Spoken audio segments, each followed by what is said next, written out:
Chapter 7, Lifespan Development.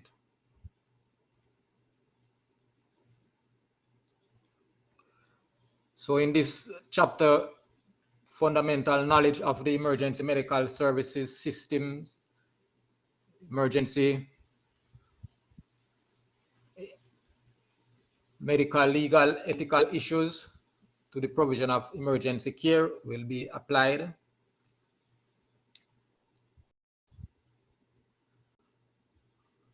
And you're going to be applying fundamental knowledge of lifespan development to patient assessment and management.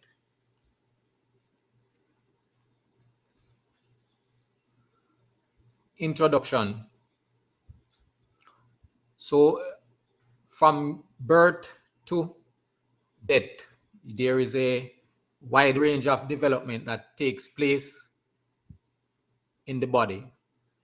And therefore, as an EMT, you must be aware of the physical changes a person undergoes at various stages of life. And this approach will affect how we provide our patient care.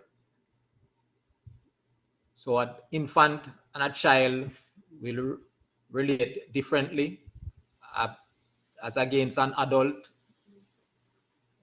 adolescents. So you have to recognize these differences and changes and be able to use them as you carry out your patient care. Very important.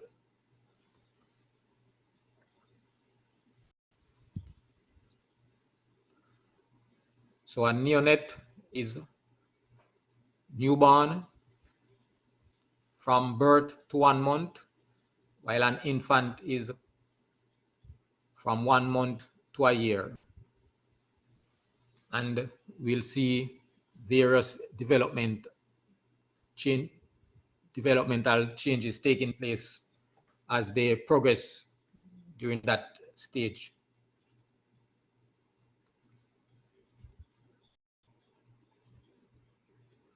So when you look at the physiological changes that occurs for neonate, they weigh normally 6 to 8 pounds at birth.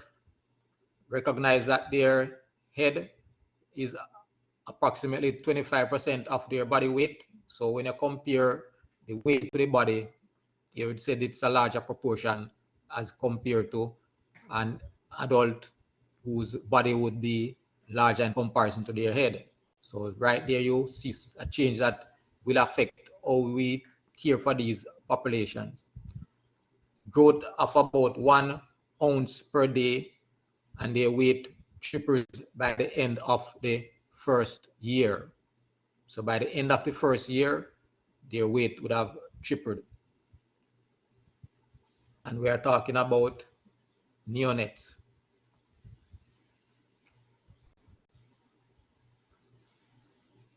Also, in this population, you have cardiovascular system. At birth, neonate makes transition from fetal to independent circulation. So while they are in that fetal state, their circulation comes from their mother. So it's via the placenta.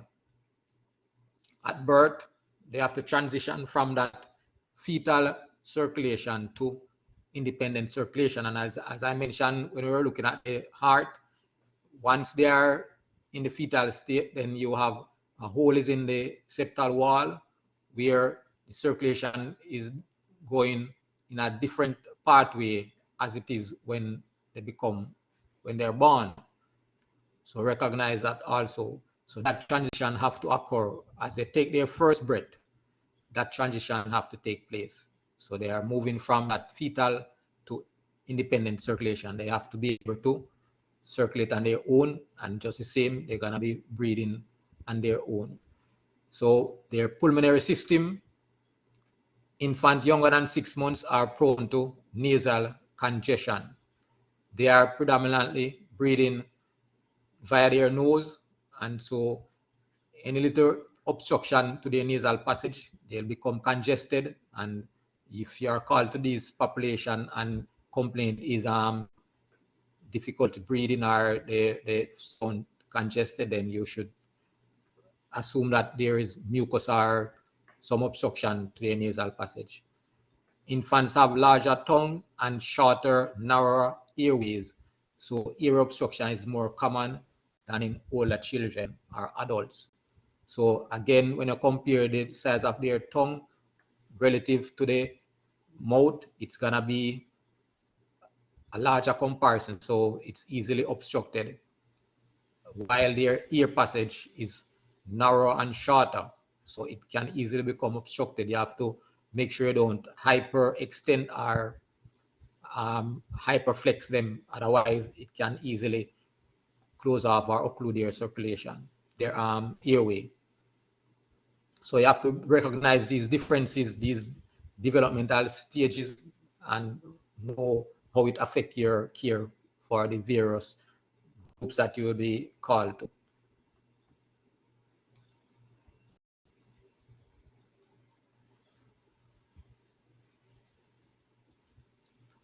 When it comes on to the nervous system, their evolution continues after birth. So you see when they are born, they have what you call a motor reflex. They're easily startled, so any little thing frighten them, and so they open their arms wide, spreads fingers, and seems to grab at things. You have a reflex called palmar grasp. Anything you put in their hand, you notice infants, they will grab it. And routine reflex, they instinctively turn their head when something touches their cheek, along with their sucking reflex occurs when a neonate lips are stroked. So all these are part of their nervous system where they are born with these reflexes, and as they develop, they will outgrow them, so to speak. So you need to recognize these as, or you can identify them and know when they are normal, behaving normally, as against when they are behaving abnormally. So these are normal reflexes that they should have during their neonate state into infant state.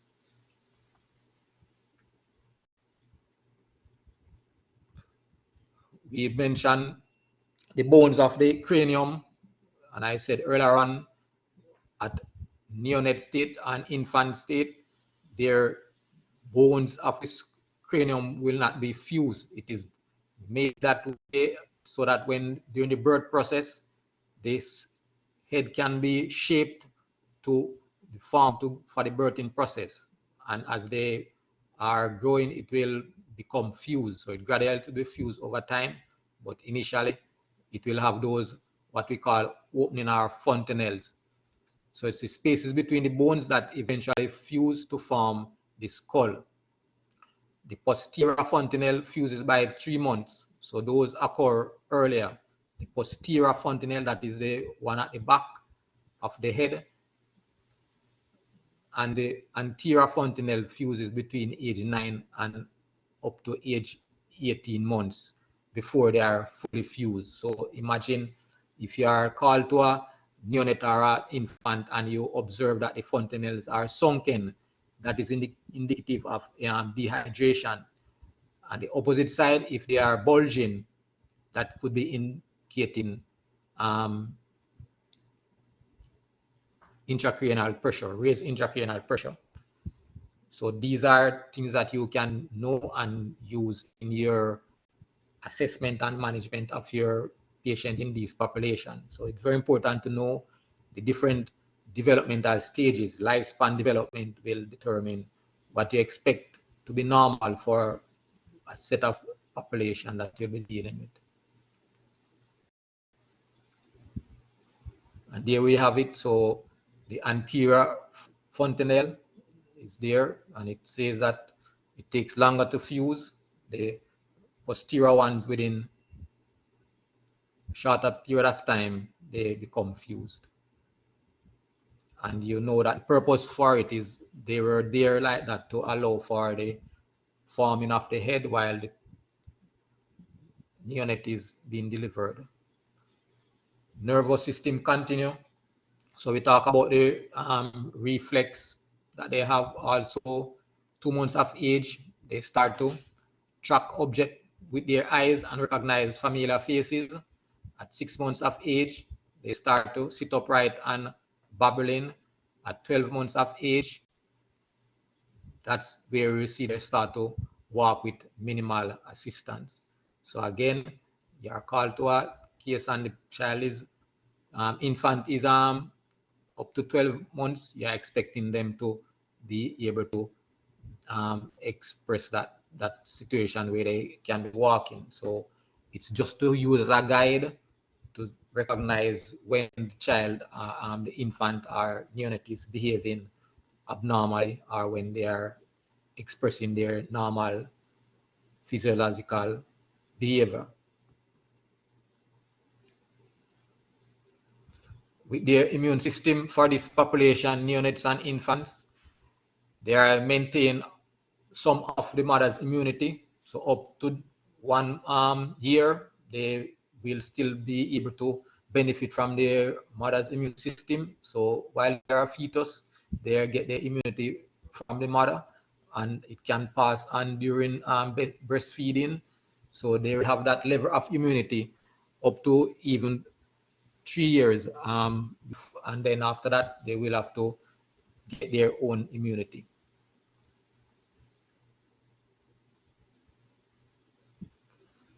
What are some psychosocial changes?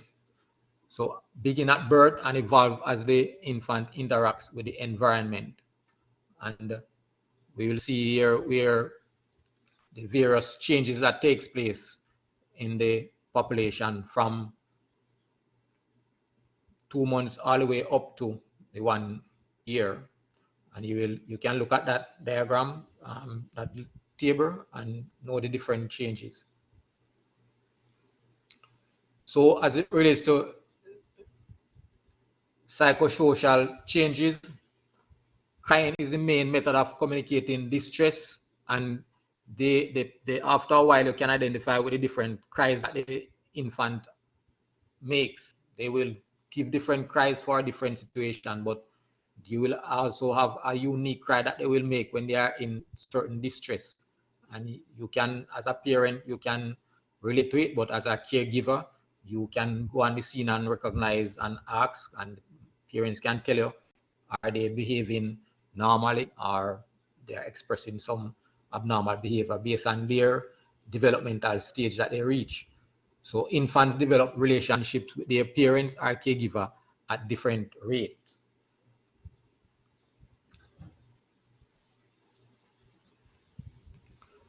Psychosocial changes continue. Bonding is based on a secure attachment. So if they are being treated properly and they can trust their caregiver or parents, they will develop this attachment, and so that bonding will develop. You can have anxious avoidance attachment is found in infants who are repeatedly rejected. So if they not feel that bonding or that love coming from their parents or caregiver, they can develop that anxious attachment. And separation anxiety is common in older infants. So as they get older, they can denote or pick up when they're not getting the care that they feel they should be getting. They don't feel loved or that bond not developing. Trust and mistrust involves an infant's needs being met. So if they feel that their needs are being met, they will trust their parents and caregivers. If they feel like they are not being treated well, they can mistrust them.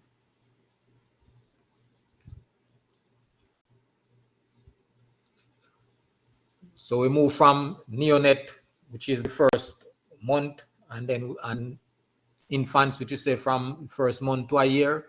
We are moving up to toddlers and preschoolers. So toddlers are 1 year to 1 to 3 years, while preschoolers are 4 to 6 years, or some will say 3 to 6 years.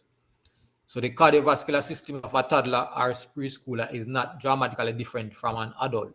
So they are getting almost to within normal range of an adult as they progress in their lifespan development.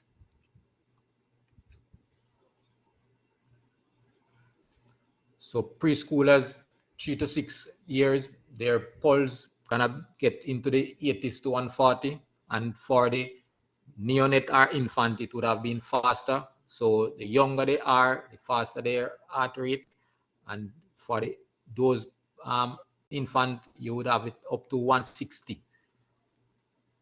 For the preschooler we are looking at now, it's gonna be 3 to 6, it's 80 to 140 beats per minute, while their respiratory rate is 20 to 25, and their systolic blood pressure in the range of 80 to 100. So you see it's gradually approaching to the adult range.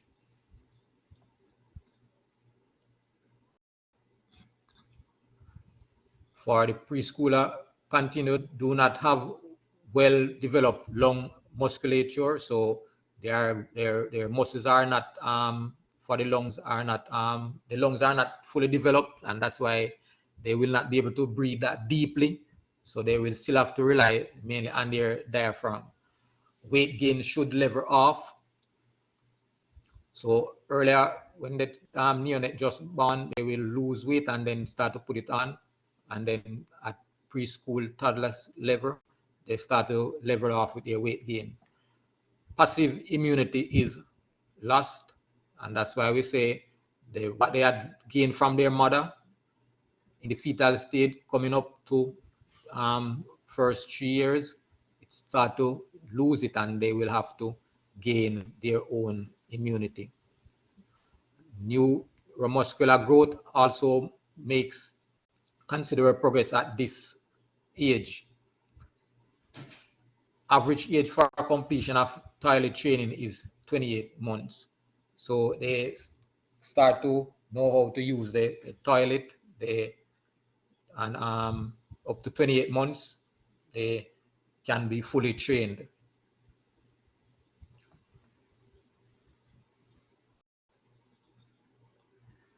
Psychosocial changes as it relates to toddlers and preschoolers. They learn to speak and express themselves. So they are able to make their sentences now. They can express themselves, master basic language, interact and play games with other children, begin to understand cause and effect. So if they do something, they will know what can go wrong and what will happen to them. Learn to recognize gender differences by observing role models. So they start to establish themselves and ready to identify themselves in this world.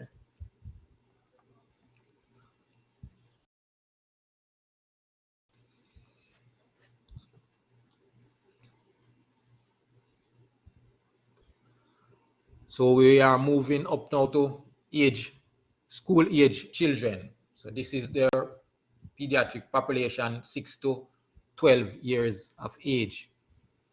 So in terms of physiological traits, their physical traits and functions continue to mature at a rapid rate. So they start to grow, the functions start to develop, and they are growing rapidly. Growth of 4 pounds and 2.5 inches each year. Permanent teeth comes in, so they start to displace the baby teeth, and the permanent teeth start to set in. Brain activity increases in both hemispheres, so the brains start to develop and neurons start to establish themselves.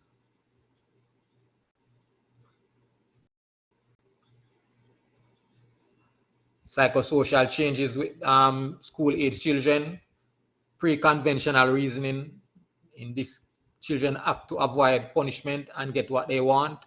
So they will try their best to do what mommy says to do, to avoid punishment and to get their rewards. And you move to conventional reasoning, where they look to their peers and society for approval. So they're trying to establish themselves. Post-conventional reasoning, where they're looking at their own decisions to guide by their conscience. So they are making their own decisions now. And you have this self-concept and self-esteem develop.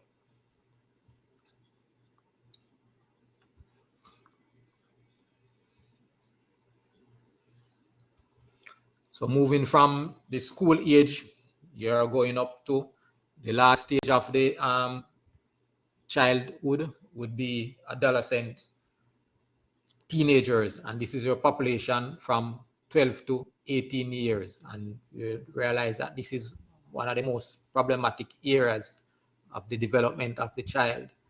Vital signs level off, so they are basically up to range of adult now. So they are, you could say they are early adults. So the pulse is gonna be just the same as an adult, 60 to 100. Respiration just the same, 12 to 20. Systolic blood pressure within the range, 90 to 100.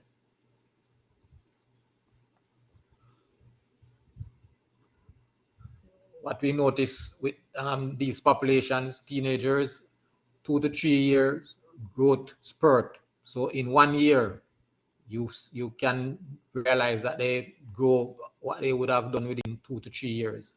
So girls finish by 16 years, boys by 18 years. And even though the girls finish before the boys end up taller than the girls, as we know, in most cases. But that's where they have the growth spurt.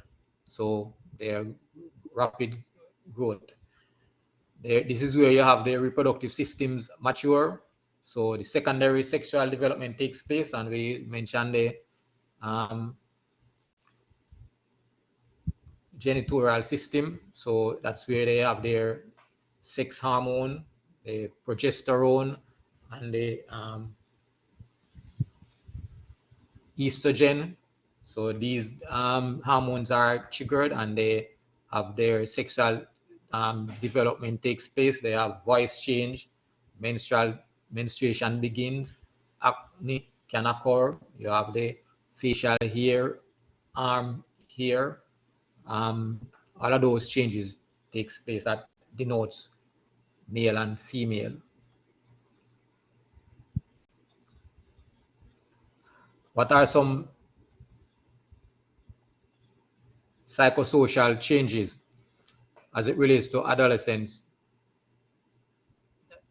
The adolescents and their family often deal with conflicts. Like I said, this is one of the most problematic era of the development of the child.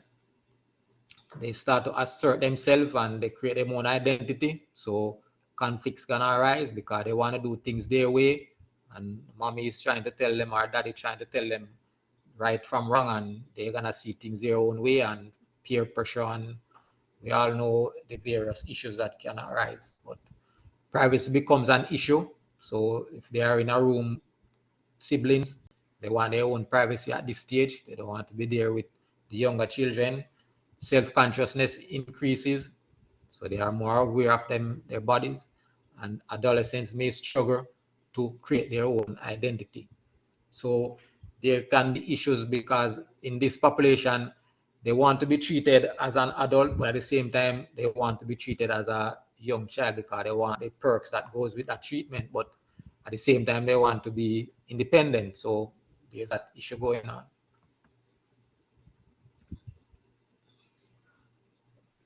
Psychosocial changes continuing. You have antisocial behavior and peer pressure peak at age 14 to 16. So they will get involved in all sorts of wrongdoings. They start to smoke, illicit drug use, unprotected sex. Eating disorders could have ethics develop. They see things their way, and it all depends on the care that they are getting at home, at one extreme to the other, and high risk of suicide and depression. So those are some of the psychosocial changes, very serious issue developing, and we have to recognize when you are called to these population, if possible, you ask question of them by themselves, because because they are so focused on their development and their own identity.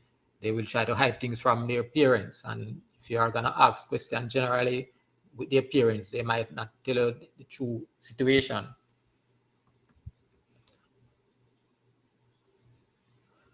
Now we are at early adults. So adults gonna be early adults, mid and older adult, which the older adult would be our geriatric population or elderly.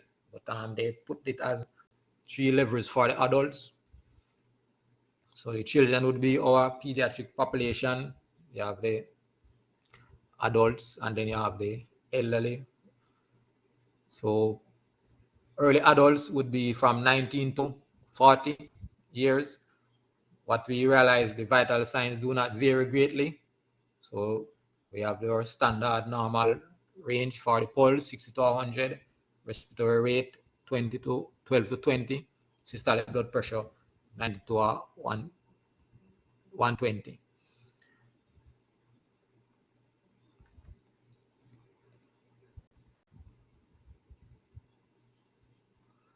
Early adults from age 19 to 25, the body should be functioning at its optimal level. So this is where you say you're at the peak of life. That's your peak function. Lifelong habits are solidified. So you're going to establish yourself at this stage by this age group. You set your mark in life and you're establishing yourself. Psychosocial changes, you have life centers on work, family, and stress. So at this age, you start to work, you start to get have a family, and with that comes stress. We all know the stress that goes with family and work. So you're trying to balance the two of them. You're settling down at this stage. You're married, you have a family. One of more stable periods of life. So one of the more stable periods of life, well, should be.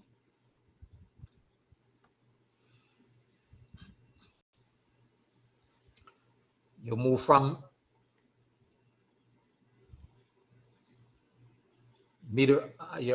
early adult to middle adult, and you're at 41 to 60 years.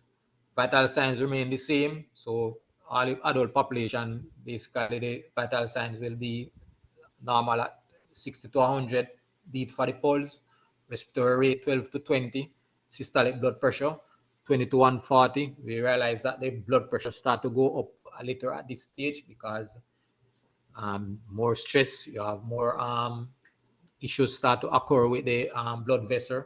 So we see where the blood pressure, systolic blood pressure start to elevate at 41 to 60. So they are approaching elderly, they are approaching the geriatric state. So there are some complications that start to develop.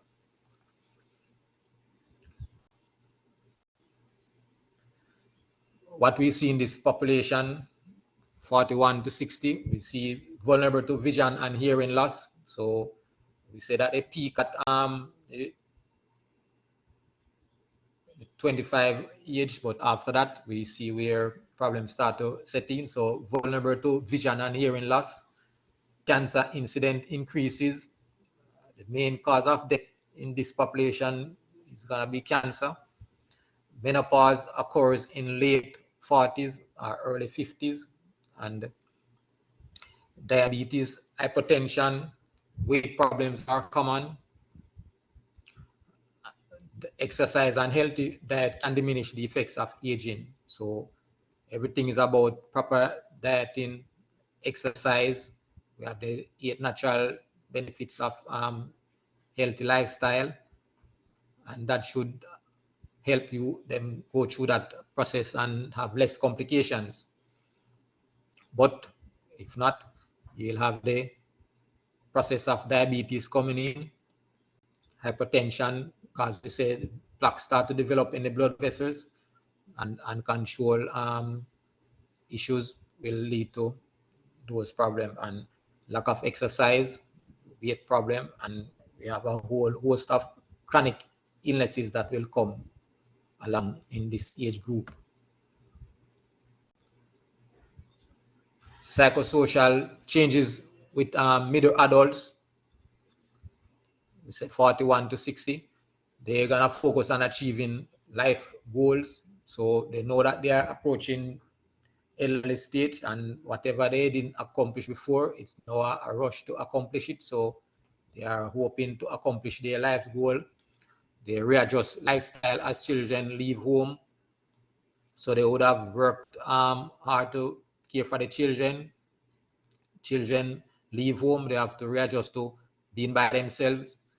Generally have the physical, emotional, and spiritual reserve to handle life's issues. The finances become a concern, maybe caring for both children, leaving for college, and aging parents. So at this age range, they would have children who would have been leaving college, and they have parents now who would have gotten in that geriatric stage now, where they are now caring for them. So it's a big issue there, and there's problem with finances.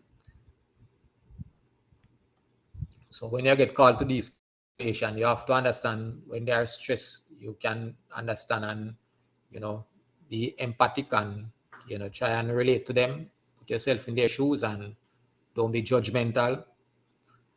So with the older population, older adult, which is what we would call actually the elderly, or the true geriatric population, 61 years and older, life expectancy is constantly changing. And so we hear about the baby boomer stage, where people are living at a older age. Life expectancy now is 78.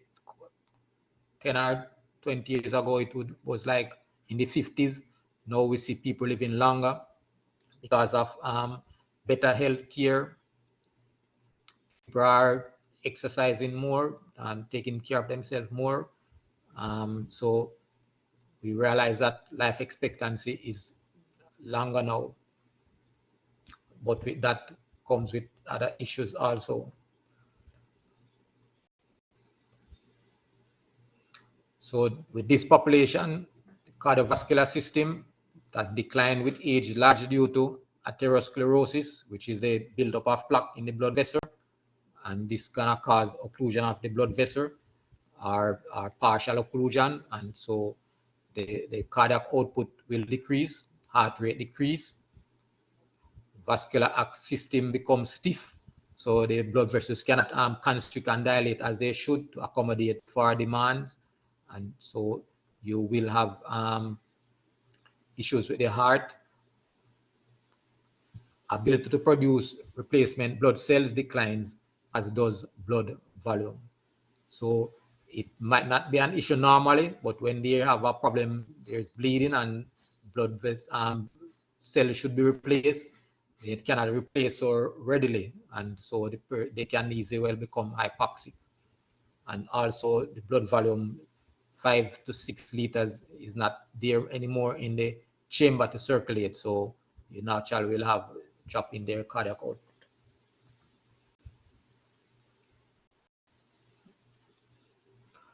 For this population, the geriatric 60 and over, the respiratory system, the size of the airway increases, surface area of alveoli decreases, natural elasticity of the lungs decreases, and so breathing becomes more labored. So they cannot expel the air as they should, so the residual volume is gonna become greater, and not only that, they're gonna be retaining toxins in the air, and so it can lead to easily they'll have pneumonia. The elasticity of the lungs decreases, and so it's a problem to expel that air. Surface area of the alveoli decreases also, so the area of exchange is limited, so less exchange of oxygen. All of that give rise to patient having issue with oxygenation. So most of these population will have low O2 saturation. They can all right with it, but it's less chance of compensating. The respiratory system also affected the vital capacity decreases, and we say that the vital capacity, no matter how deep a breath they take and try to get out as much air, they will not be able to exhale as much as they can, and at the same time they cannot take in enough as they would normally do.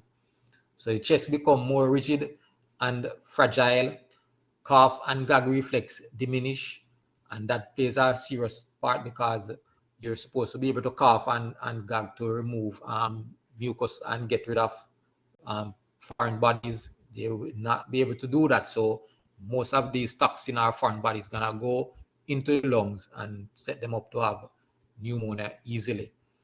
Greater risk for aspiration and airway obstruction.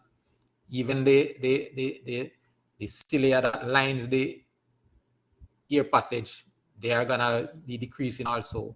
So they cannot easily remove things from the air passage, and so those things will stay and lead to infections easily.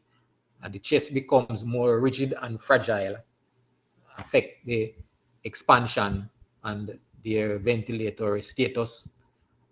All that will be compromised. More susceptible to lung infections. So you must be aware of these things when you get called to a geriatric patient in that population. Recognize that these are issues that they can be having and take them into consideration in your assessment and management.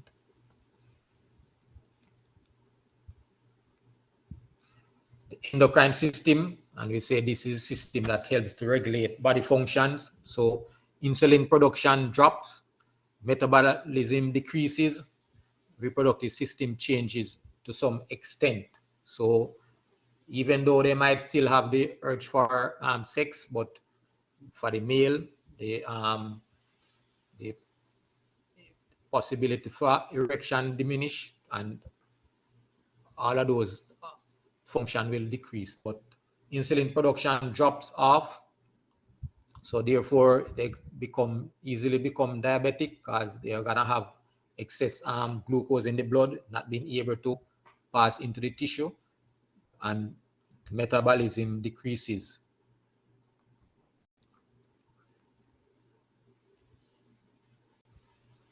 With the digestive system, the older population in this age group, the sensory nerves, their the ability to taste decreases, ability to smell decreases, the saliva secretion decreases, ability of the intestine to contract and move food diminishes, gallstone become increasingly common, anal sphincter changes can produce fecal incontinence. So the sphincters are not able to dilate and release the feces, and so they become incontinent.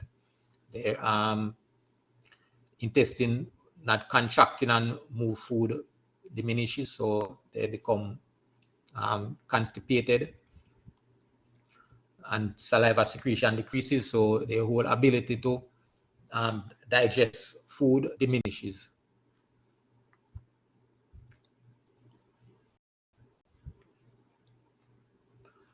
The renal system is also impacted, so filtration function declines. The amount of nephrons that are there to aid in the filtration process, they diminish, and the kidney mass decreases by 20%, so the effectiveness of the kidney diminishes, and so you have diminished blood flow to the kidneys. Therefore, less blood is being passed to be filtered, decreased ability to clear waste from the body, and ability to conserve fluids when needed. So the whole renal system start to fail, and a lot of these population will end up with renal failure and have to be dialyzed, and eventually they will die.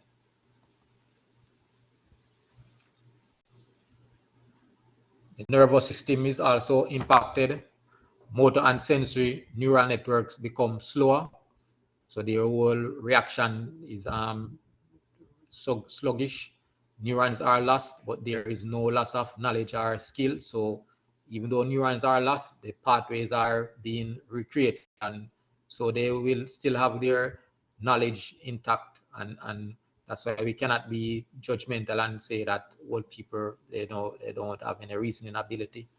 You can learn a lot from them still. Sleep pattern changes.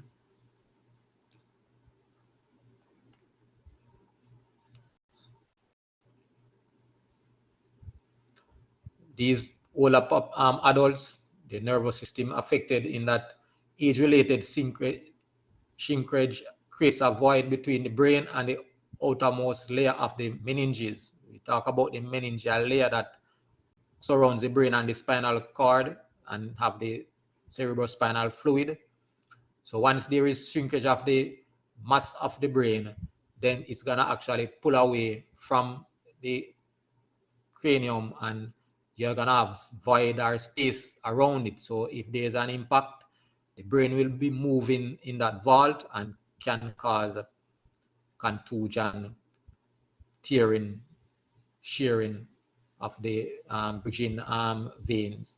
So this can be an issue, and you can end up have internal bleeding. You might not even realize it at the time until later down. So these are complications that can happen just because of the aging process, life development, lifespan development. So we have to be aware and recognize what's going on with our different patient population when we go on these calls. So know how a person should be behaving normally and what can be affecting them, and know how you can go about assisting them as best as you can. The nervous system of these patients also, peripheral nerve sensation is diminished. Increased reaction time causes longer delays between stimulation and motion. Slowdown in reflexes and decreased kinesthetic sense may contribute to falls and trauma. So the whole response will be diminished, and so they will fall easily. Their coordination of the brain, their balance affected. So a lot of times you get called for patients fall. These patients will fall and their bone structure has diminished, so they easily fracture. They can even fracture without even a fall.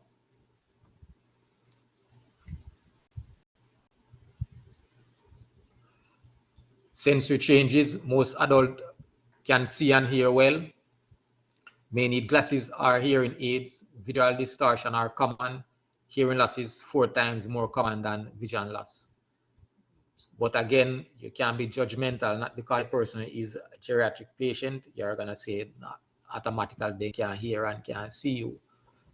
But it's likely that it's happening.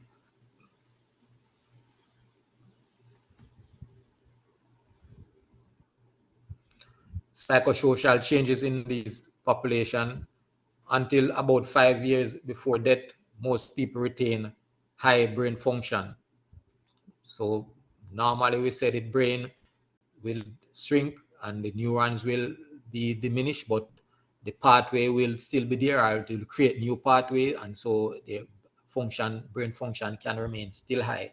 Statistics indicate that 95% of the elderly live at home. We say that we have the baby boomer situation coming up now, where persons are living for a longer age, and so a lot of them are in nursing homes. Some of them are in specialized facility where you can afford it, but most of them you have financial limits may restrict access to healthcare or medication. And one of the things they'll be concerned about is what should I spend my money on? Am I gonna spend it on my medication or my means of survival or my daily living? And so some of them will not buy the medication just to have money to buy their food or to sustain them, and this is what gonna cause them to have complications. So be mindful of that when you get called to these population.